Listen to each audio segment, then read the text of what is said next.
অরুণা, কি হলো কি? চা দাও। সেই কখন থেকে বসে আছি।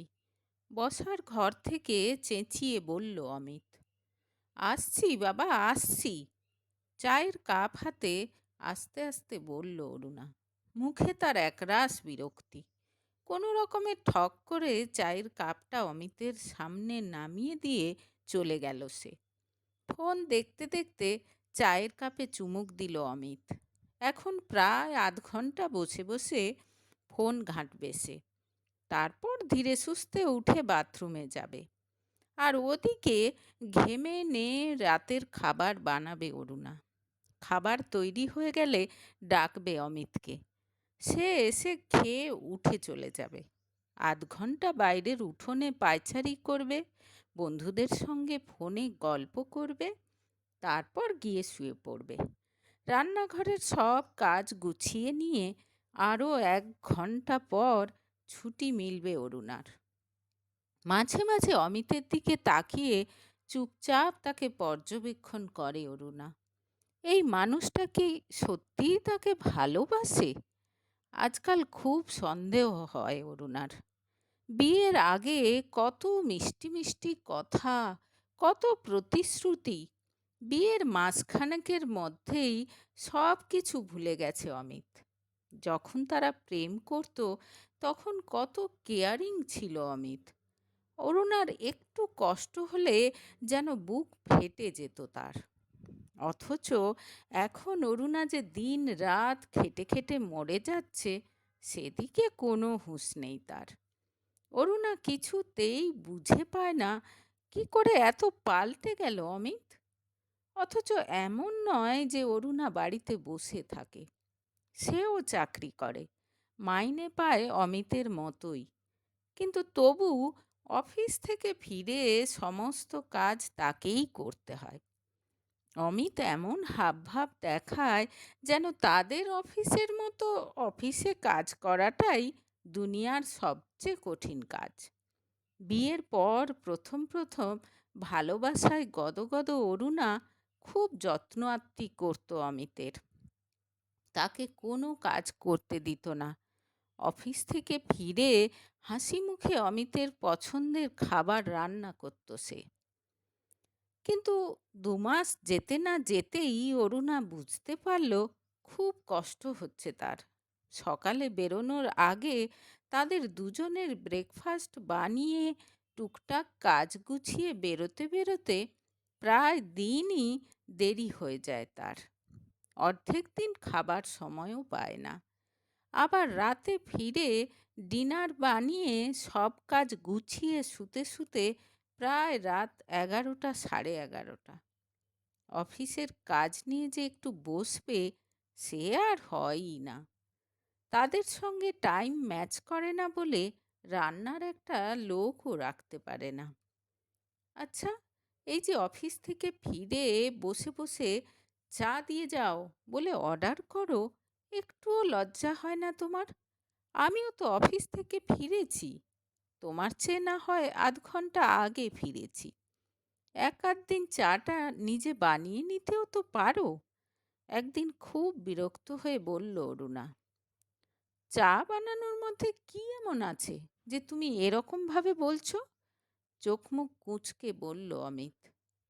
কিছুই যখন নেই তখন নিজে বানিয়ে নিলেই পারো। চায়ের জল মাপতে মাপতে বলল অরুণা। সেদিন খেতে বসে শান্ত গলায় সে জানিয়ে দিল এরকম ভাবে সে পারবে না। অমিতকে তাকে হেল্প করতেই হবে। প্রথমে হালকা সুরে কথা চললেও একসময় অমিত বলে বসল, তুমি এমন করছো যেন বিশাল কিছু করে ফেলছো একেবারে। আমার মাও তো সব কাজ করতো একা হাতে, এখনো করে যাচ্ছে। বাড়িতে কোনো দিন কাজের লোক রাখেনি পর্যন্ত। আর তোমার তো বাসন ধোয়া, ঘর মোছার একটা লোক রয়েছে। তারপরও তোমার হাবভাব দেখলে মনে হয় যেন দয়া করছো আমার ওপর। তোমার মা চাকরি করতো না অমিত? এরকম অদ্ভুত কথা বলছো কেন? আর এইভাবে কারো সঙ্গে তুলনা করবে না তুমি আমাকে। বিরক্ত হয়ে বলল অরুণা। কিন্তু সে যতই বিরক্ত হোক আর অভিযোগ করুক না কেন, অমিতের মধ্যে কোনো পরিবর্তন হয় না। উল্টে অরুণা কিছু বললে সেও দুটো কথা শুনিয়ে দেয়। করতে না পারলে চাকরি ছেড়ে দাও। একদিন অমিতের মুখে এই কথা শুনে সত্যিই অবাক হয়ে গেল অরুণা। এরপর থেকে অমিতকে কাজের ব্যাপারে কিছু বলাই বন্ধ করে দিল সে। মাঝে মাঝে সবকিছু ছেড়ে দিয়ে চলে যেতে ইচ্ছে করে তার। বলতে গেলে ধৈর্যের শেষ সীমায় এসে পৌঁছে গেছে সে। মাস কয়েক পর একদিন মায়ের ফোন রেখে অমিত জানালো মা তাদের সঙ্গে দেখা করতে আসছে। শুনে মনে মনে প্রমাদ গুনল অরুণা। শাশুড়ির সঙ্গে এখনো পর্যন্ত সেইভাবে সখ্যতা হয়নি তার। আসলে বিয়ের পর প্রথম সেই যে শ্বশুরবাড়ি গেছিল, 1 মাস ছিল সেই সময়। তারপর সে আর অমিত চলে এসেছে নিজের নিজের অফিসে জয়েন করতে। কাজের চাপে তারপর আর বাড়িতে যাওয়াই হয়নি। যদিও প্রায় দিনই ফোনে শাশুড়ি মা তাদের খোঁজ খবর নেন, কিন্তু শাশুড়ি বলতে যে একটা ভীতি থাকে সব মেয়ের মনে, সেটা এখনো অরুণার মনে আছে। বিয়ের পর সে দেখেছে শাশুড়ি মা সব দিক খুব সুন্দরভাবে ম্যানেজ করেন। ঘরের সমস্ত খুঁটিনাটি ব্যাপারে তার সব সময় নজর থাকে। 2 ছেলেও মা বলতে অজ্ঞান। অমিতের বাবা বাড়িতে খুব কমই থাকেন। নিজের রিটায়ার্ড লাইফ নিজের ইচ্ছে মতো কাটান তিনি। বলতে গেলে অমিতের মা প্রভা বাড়ির সর্বময় কর্ত্রী। এই রকম শাশুড়ি বাড়িতে আসবে, তাও আবার প্রথমবারের জন্য, টেনশন তো হওয়ারই কথা। অরুণাও একটু চাপে পড়ে গেল। প্রথমে ভাবল কিছুদিন ছুটি নিয়ে নেবে, কিন্তু তার ছুটি চাওয়ার আগেই বস নতুন একটা কাজের দায়িত্ব দিয়ে দিলেন তাকে। অরুণা বুঝল এই সময় কিছুতেই ছুটি নেওয়া যাবে না। মা এলে মায়ের কাছ থেকে কিছু নতুন রান্না শিখে নিও। এই একঘেয়ে রান্না আর ভালো লাগে না খেতে। একদিন খেতে বসে বলল অমিত। সঙ্গে সঙ্গে একেবারে যেন জ্বলে উঠল অরুণা। হ্যাঁ, আমার তো আর কোনো কাজ নেই। সারা দিন রান্নাঘরে দাঁড়িয়ে দাঁড়িয়ে তোমার জন্য সর্বোচ্চ রান্না করব। মুখ বাঁকিয়ে বলল অরুণা। আজকাল অমিতকে সত্যিই খুব নিষ্ঠুর মনে হয় তার। কোনো দিন কাজের সময় জিজ্ঞেস করলো না যে তার কোনো হেল্প লাগবে কিনা।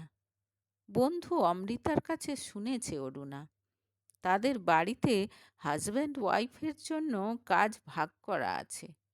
দুজনে মিলে ভাগ করে বাড়ির সব কাজ করে। আর এদিকে অমিত কোনো দিন 1 কাপ চাও করে খায় না। অরুণাকে হেল্প করা তো দূরের কথা, তার ফাই-ফরমাস খাটতে খাটতেই ক্লান্ত হয়ে পড়ে অরুণা। এই রকম পরিস্থিতিতে শাশুড়ি এলে যে তার হাল আরও খারাপ হবে, সেটা খুব ভালো করেই বুঝতে পারছে অরুণা। যাই হোক, নির্দিষ্ট দিনে অরুণার শাশুড়ি এসে পৌঁছালেন। অনেক বলে কয়ে প্রথম দিনটা ছুটি ম্যানেজ করেছে অরুণা। শাশুড়ি মা আসতেই তার আপ্যায়ন করতে ব্যস্ত হয়ে পড়ল সে। অনেক রকম রান্না করল।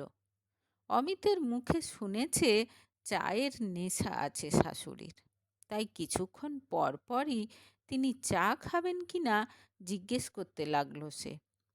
সারাক্ষণ এদিক ওদিক ছোটাছুটি করে শাশুড়ির হাতের কাছে সব কিছু পৌঁছে দিতে লাগলো। তাকে দেখে মনে মনে খুব খুশি হলো অমিত। বুঝল মা যে কদিন থাকবে বেশ আরামে কাটবে তার। অরুণাও মায়ের সামনে তাকে কিছু বলার সাহস পাবে না। পরদিন অনেক ভোরে উঠে দুপুরের রান্না বান্না করে ফেলল অরুণা।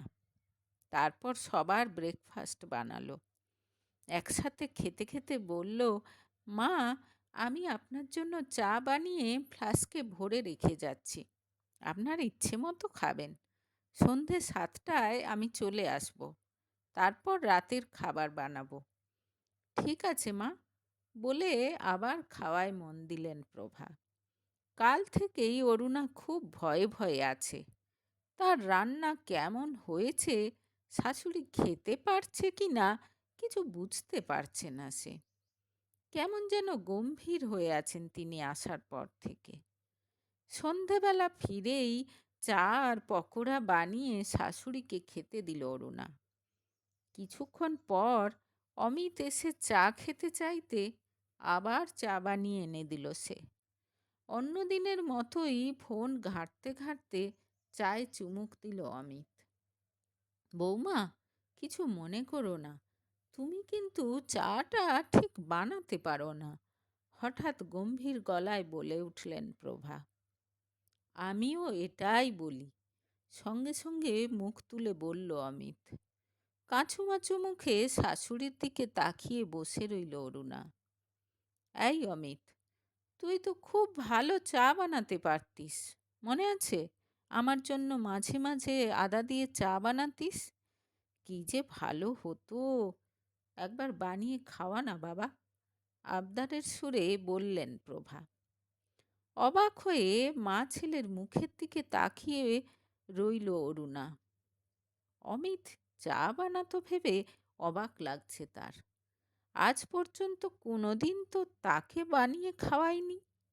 মায়ের কথা শুনে মুখটা একটু বেজার করে উঠে গেল অমিত। কিছুক্ষণ পর রান্নাঘর থেকে তার গলার আওয়াজ পাওয়া গেল। আদা কোথায় রেখেছ অরুণা? চিনিটাও পাচ্ছি না।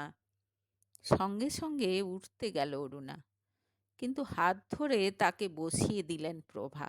গলা নামিয়ে বললেন, চুপ করে বসে থাকো, খুঁজে বার করুক। কাল থেকে দেখছি তো সারাক্ষণ বসে বসে অর্ডার করে যাচ্ছে।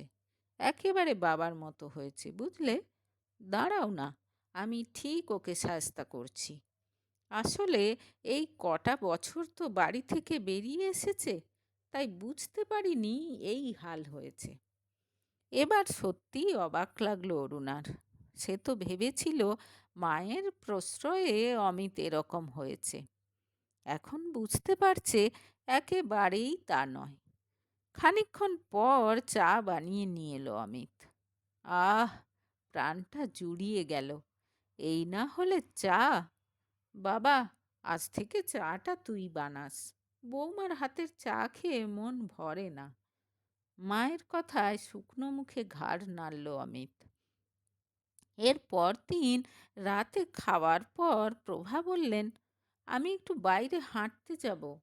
বৌমা, চলো তো আমার সঙ্গে। আমার যে এখনো অনেক কাজ মা, আপনার ছেলেকে নিয়ে যান না। না, আমি আর তুমি যাব। এই অমিত, তুই ডাইনিং টেবিল পরিষ্কার করে এক্সট্রা ভাত তরকারি যা আছে ফ্রিজে তুলে রাখ। কিচেনটাও সাফ করে রাখবি। আমরা ঘুরে আসছি, চলো অরুণা। আমি ওসব করতে পারবো না, অরুণা ঘুরে এসে করবে ক্ষণ, বলল অমিত। পারবি না মানে? অফিস থেকে ফিরে সেই থেকে মেয়েটা কাজ করে যাচ্ছে, আর তুই এইটুকু করতে পারবি না? শাশুড়ির কথায় মনে জোর পেল অরুণাও। তাল মিলিয়ে বলল, হ্যাঁ, এর মধ্যে কি এমন আছে? এই তো সামান্য কাজ। সামান্যই তো, দেখো না কেমন চুটকিতে করে ফেলি। জোর গলায় বললেও করতে গিয়ে ঘাম ছুটে গেল অমিতের। 4টে আলাদা বাক্স খুঁজে বার করে 4টে বেঁচে যাওয়া তরকারি ভরে সেগুলো ফ্রিজে রেখে দিল। তারপর ডাইনিং টেবিল, কিচেনের স্ল্যাব সব কিছু পরিষ্কার করে উঠতে কোথা থেকে যেন আধ ঘন্টা সময় কেটে গেল। ধুত্তেরি, এসব কাজ আমাকে দিয়ে হবে না, মনে মনে ভাবল অমিত। এমন সময় মা আর অরুণা এসে ঘরে ঢুকলো। রান্নাঘরে ঢুকে সব কিছু দেখলেন প্রভা। তারপর বললেন, ওভেনটা মুছিসনি কেন? দেখতে পাচ্ছিস না তেল ঝোল পড়ে একেবারে বিচ্ছিরি অবস্থা। সকালে উঠেই তো আবার রান্না বান্না শুরু হবে। এখনই মোচ। একটা কাজ করতে পারিস না ঠিক মতো? এগুলো কি আমার কাজ মা? অসহায়ের মতো বলল অমিত। খবরদার, আর কখনো এরকম বলবি না। তোর কাজ নয় তো কার কাজ? বল। কড়া গলায় জিজ্ঞেস করলেন প্রভা। মুখ নিচু করে দাঁড়িয়ে থাকলো অমিত। এতদিন অরুণার উপর হম্বিতম্বি করে এলেও এখন কিছুতেই সে বলতে পারল না যে এটা অরুণার কাজ। কারণ অরুণার তো অন্য কাজও রয়েছে। সেও অমিতের মতো ইঞ্জিনিয়ার, চাকরি করে, ভালো স্যালারি পায়। বাধ্য হয়ে আবার ওভেন মুছতে শুরু করলো সে। মনে মনে খুব মজা পেল অরুণা। খুব জব্দ হয়েছে অমিত। পরদিন সকালবেলা খুব জোর জোর ধাক্কায় ঘুম ভেঙে গেল অমিতের। চোখ খুলে দেখল মা সামনে দাঁড়িয়ে। অরুণা সেই কখন থেকে উঠে রান্না করছে। যা, ওকে হেল্প কর, নির্দেশ দিলেন প্রভা। যার পর নাই অবাক হয়ে কিছুক্ষণ মায়ের মুখের দিকে তাকিয়ে থেকে উঠে পড়ল অমিত। সেদিন বেশ তাড়াতাড়ি সব কাজ গুছিয়ে ফেলতে পারল অরুণা। ধীরে সুস্থে রেডি হয়ে অফিস যেতে পারল। মুখে কিছু না বললেও বুঝতে পারল অমিত, সত্যি অরুণা অনেক কাজ করে। সে যে এতদিন কোনো রকম হেল্প না করে অরুণার ওপর বোঝা বাড়িয়েছে, সেটা বুঝতে পেরে মনে মনে লজ্জা পেল সে। ঠিক করে নিল এবার থেকে রোজই অরুণার কাজে হেল্প করবে। পরদিন থেকে বাড়ির চেহারাটাই যেন পাল্টে গেল।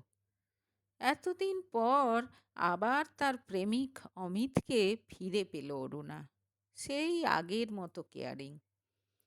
প্রায় ১.৫ মাস থাকার পর ফিরে যেতে চাইলেন প্রভা। কথাটা শুনেই মনটা কেমন যেন খারাপ হয়ে গেল অরুণার।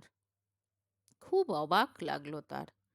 শাশুড়ি মা আসার আগে তার কেমন ভয় লাগছিল। মনে হচ্ছিল কোনো কঠিন পরীক্ষায় বসতে চলেছে সে। কোনো রকমে কয়েকটা দিন কাটিয়ে দিতে হবে। আর আজ মনে হচ্ছে এই ১.৫ মাস যেন তার জীবনের সবচেয়ে মূল্যবান সময় ছিল। এত ভালো একটা বন্ধু কাম অভিভাবক পেল সে। কিভাবে যেন খুব তাড়াতাড়ি সময়টা কেটে গেল। অরুণা অনেক অনুরোধ করলেও আর বেশি দিন থাকতে রাজি হলেন না প্রভা। তুই খুব ভাগ্যবতী মা, এরকম শাশুড়ি কজন পায় বল? ফোনে বললেন অরুণার মা। মনে মনে ভাবল অরুণা, সত্যি একেই বোধহয় বলে প্রকৃত শিক্ষা। সেদিন খবরে দেখছিল উচ্চপদস্থ সরকারি চাকুরে শাশুড়ি কিভাবে অত্যাচার করে বৌমাকে বাড়ি ছাড়তে বাধ্য করেছে। অথচ প্রথাগত উচ্চশিক্ষায় শিক্ষিত না হয়েও তার শাশুড়ি মা কি সুন্দরভাবে তার সংসারটা ভেঙে যাওয়ার হাত থেকে বাঁচিয়ে দিয়ে গেলেন।